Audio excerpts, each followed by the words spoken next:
winja. Sirikal mar Migori County en mar ODM. Omiyo wan kaka jo ODM wan gi responsibility mar protect and defend the governors and the county government of Migori.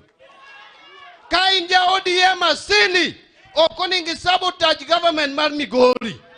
Nikech iyaone wasigu rot magibiro chando waka kasa ochopo. Wadwaro ni mondo miyo chila yako thuolo otine jo Migori kagik 2027 to wan gi gimwanyiso jo Migori kaka chama mar ODM. Ok wadwar ni kagik 2027 tichako wabeda attacked ni jo ODM ne oko deliver to ine meja ODM tiduodo jo ODM iloko rilum maduodo jo ODM mondo kiko deliver ne the people of Migori. If you are doing that, you are the enemy of the party, you are the enemy of the people of Migori.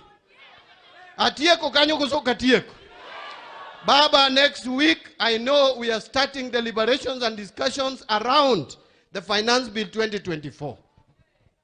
As one of your experts, one of the members of the Economic Council of Azimio, the whole of tomorrow I will take my time to do proper analysis on this bill and give a report to the Azimio coalition.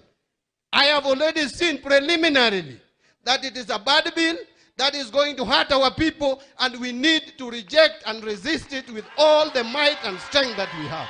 Otherwise, Yoturu Adabedo Kodukanya Katieko Budo, Mheshimiwa Junet Erokamano, to Angi function Morosuba, Nuyena, Arenga de Kono, Erokamano, and congratulations, Mr. Jedungo Willi, for the seat that you have been given.